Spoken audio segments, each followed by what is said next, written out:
সুস্থতা ও অসুস্থতা উভয়ই আল্লাহর পক্ষ থেকে মানব জাতির জন্য বিশেষ নিয়ামত এবং ইহা মানুষের ধৈর্য ও ইমানকে যাচাই করার মাধ্যমও বটে। আসসালামু আলাইকুম, ছিলাম সাজ্জাদ জুয়েল। বন্ধুরা, আপনারা জানেন যে দীর্ঘদিন ধরে আমি পায়ের সমস্যায় ভুগছি। অর্থাৎ খেলতে গিয়ে ফুটবল খেলছিলাম, সেখান থেকে এক ধরনের অনাকাঙ্ক্ষিতভাবে একটা দুর্ঘটনা ঘটে যায়। সেই দুর্ঘটনার সাথে সাথে আমি ট্রিটমেন্ট শুরু করি। তো ট্রিটমেন্ট পরবর্তী যে সেবাগুলো সেগুলো কিন্তু আমি প্রথমত ঢাকার একটা বিশেষ হসপিটালে সেই সেবাটা নেওয়ার জন্য যাই। তো প্রথম যে আমার অংশটুকু এই ভিডিওর, সেটা হচ্ছে যে সবুজ যে ইউনিফর্ম পরা সেই চিত্রটা ছিল, অর্থাৎ ঢাকা সিটির একটা বিশেষ হসপিটালে।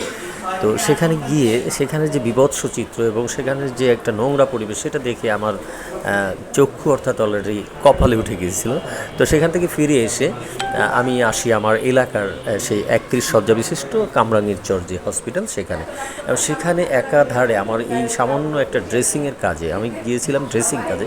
সেই কাজটিতে একাধারে 5 জন ডাক্তার যে সহযোগিতা এবং এই হসপিটালের যে পরিচ্ছন্নতা, এটা আমাকে বিমোহিত এবং মুগ্ধ করেছে। তো বন্ধুরা, আজকের এই ভিডিওটি করার কারণ হচ্ছে যে আমরা অনেক সময় আমাদের হাতের নাগালে খুবই সহজে যে সুবিধাটা পেয়ে থাকি সেটাকে কিন্তু আমরা ততটা গুরুত্ব দেই না।